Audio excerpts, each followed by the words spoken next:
Nehru trophy വള്ളംകളിയിൽ ഉടൻ തീരുമാനം വേണമെന്ന് ബോട്ട് ക്ലബ്ബുകൾ. വയനാട് ദുരന്തത്തിന്റെ പശ്ചാത്തലത്തിൽ നെഹ്റു ട്രോഫി വള്ളംകളി മാറ്റിവെച്ചിരുന്നു. ഓഗസ്റ്റ് 10 നടക്കേണ്ടിയിരുന്ന വള്ളംകളി ക്ലബ്ബുകളും സംഘാടകരുമായി ആലോചിച്ച് മറ്റൊരു ദിവസം നടത്താനാണ് തീരുമാനിച്ചിരുന്നത്. എന്നാൽ സാമ്പത്തിക നഷ്ടത്തെ പരിഗണിച്ച് ഈ അനിശ്ചിതത്വം അവസാനിപ്പിക്കണമെന്നും വള്ളംകളി എന്ന് നടത്തുമെന്ന സർക്കാർ തീരുമാനം ഉടൻ ഉണ്ടാകണമെന്നും ആവശ്യപ്പെട്ട് രംഗത്തെത്തിയിരിക്കുകയാണ് ബോട്ട് ക്ലബ്ബുകൾ.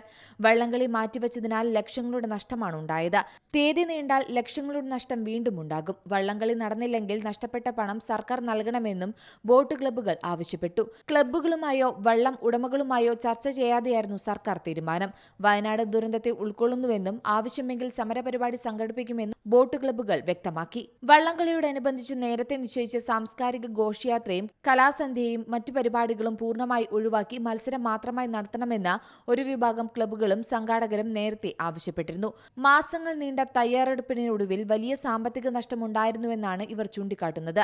പക്ഷേ വയനാട് ദുരന്തം കേരളത്തിന്റെ വേദനയായി മാറിയ പശ്ചാത്തലത്തിൽ വള്ളംകളി നടത്തുന്നത് ഉചിതമല്ലെന്ന അഭിപ്രായം വിവിധ കോണുകളിൽ നിന്നും ഉയർന്നിരുന്നു. ഇതോടെ തീരുമാനം സർക്കാരിന് വിടാൻ ജില്ലാ ഭരണകൂടം തീരുമാനിക്കുകയായിരുന്നു. മുൻപ് വെള്ളപ്പൊക്കത്തെ തുടർന്ന് 2018-ലും 2019-ലും നെഹ്റു ട്രോഫി വള്ളംകളി മാറ്റിവെച്ചിരുന്നു.